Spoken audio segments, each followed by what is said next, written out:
Halo guys, selamat datang. Kembali lagi bersama saya Jonathan. Dan hari ini kita akan membahas tentang ini. Nah, mari kita simak video berikut. Pemakaian atau pemilihan aplikasi untuk remote sensing dan penjelasan fitur. Remote sensing yang sering dikenal dengan penginderaan jauh atau indraja merupakan ilmu dan seni perolehan informasi tanpa kontak langsung dengan objek yang dikaji. Akan tetapi, realitanya untuk memperoleh hasil analisis yang valid dan komprehensif, penggunaan teknologi remote sensing tetap memerlukan uji medan ke lokasi kajian yang memungkinkan. Subsistem remote sensing dibagi menjadi dua, yaitu perolehan data dan pemanfaatan data. Subsistem perolehan data berhubungan dengan perancangan dan pembuatan sensor dan bahan, pemrosesan data hasil perekaman oleh sensor sampai pengiriman data ke stasiun penerima, dan data tersebut siap digunakan oleh pengguna atau user. Sedangkan subsistem pemanfaatan data sendiri bertugas melakukan proses pengolahan dan analisis data remote sensing yang dihasilkan oleh subsistem perolehan data yang hasilnya dapat digunakan oleh pengambil keputusan dalam pengelolaan sumber daya alam. Mengapa remote sensing? Pada saat ini, teknologi satelit remote sensing sudah berkembang sangat pesat dan mampu menghasilkan citra satelit dengan resolusi spasial yang amat detail, kurang dari 1 meter seperti QuickBird, QI, Iconus, dan lain sebagainya. Sebagian besar satelit remote sensing yang ada pada sekarang ini ditunjukkan oleh negara-negara maju seperti Amerika, Kanada, Eropa, Jepang, India, dan Cina. Berikut beberapa alasan pentingnya kita menggunakan teknologi remote sensing. Sebagai sumber data spasial terkini, pada durasi waktu tertentu yang disebut dengan resolusi temporal, warna remote sensing akan merekam ulang daerah yang sama, sehingga perubahan kondisi sumber daya alam pada daerah tersebut dapat diketahui. Dengan teknologi ini, pekerjaan survei lapang sebagian besar dapat tergantikan dalam pembuatan dan updating peta.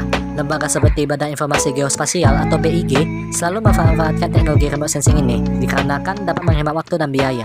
Berdasarkan gambar di atas yang merupakan spektrum warna, maka mata kita terhadap panjang gelombang tersebut tampak sekitar 0,4 mikrometer hingga 0,7 mikrometer. Sedangkan teknologi remote sensing sendiri memanfaatkan gelombang elektromagnetik yang jauh lebih luas dari kemampuan mata kita, yaitu mulai dari gelombang ultraviolet dekat, tampak mata, inframerah, pantulan, inframerah termal, sampai gelombang mikro. Ini berarti objek atau kondisi permukaan bumi yang tidak dapat dilihat oleh mata dapat dideteksi oleh sensor remote sensing. Untuk aplikasi remote sensing seperti radar, juga dapat dipakai untuk membacakan masalah pemotretan di tempat yang selalu redup dan tertutup awan, berkat keistimewaannya yang tidak menggantungkan diri kepada cahaya matahari. Penggunaan sinar inframerah panas akhir-akhir ini dikembangkan pula.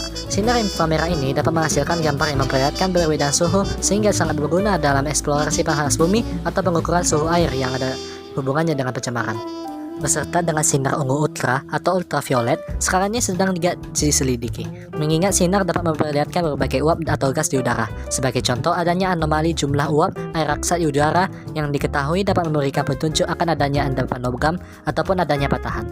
Ternyata dapat diselidikkan menggunakan sinar ini. Lagi pula, air raksa ditakuti sebagai pencemar, sehingga kadarnya di udara perlu diketahui. Dalam pemetaan lahan kehutanan, monitoring perubahan penggunaan lahan merupakan aplikasi remote sensing yang paling banyak digunakan.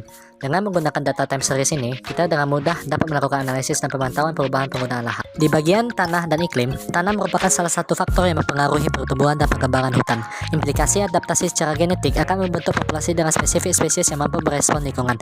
Dua komponen lahan secara biotik adalah iklim dan tanah. Kedua faktor ini merupakan faktor utama yang membentuk adaptabilitas suatu tanaman. Aplikasi penginderaan jauh di bidang tanah secara umum sudah banyak dilakukan, tetapi khusus di bidang perkebunan karet belum banyak dilakukan.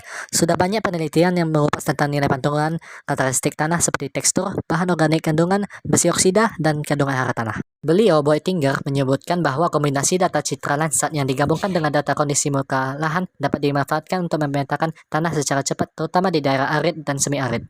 Selain itu, penginderaan jauh dapat digunakan untuk mengetahui dengan cepat kondisi hara tanaman secara kualitatif. Beliau, Porter, melaporkan bahwa perbandingan analisa keadaan hara menggunakan data langsung dan data foto udara afiris menunjukkan hasil yang cukup baik. Selain tanah, pengembangan penginderaan jauh di bidang klimatologi juga sudah cukup berkembang. Kesehatan pun bahkan terlibat dalam remote sensing. Menurut Dendron Resource Incorporated, dapat dilakukan dengan dua hal, yaitu deteksi perubahan pola fisiologi tanaman karena stres yang disebabkan lingkungan, serta monitoring perubahan tingkat kesehatan tanaman dengan mengevaluasi data secara berkelanjutan, sehingga didapatkan data yang berurutan dari tahun ke tahun.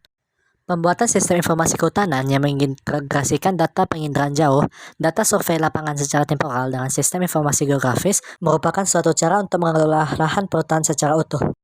Untuk kesimpulannya, aplikasi penginderaan jauh di bidang kehutanan, khususnya untuk tanaman hutan industri, dapat dilakukan. Beberapa penelitian ini di bidang penyakit, tanah dan iklim, dan agronomi telah banyak dilakukan sebelumnya untuk jenis tanaman lainnya. Demikian dari saya, terima kasih atas perhatiannya.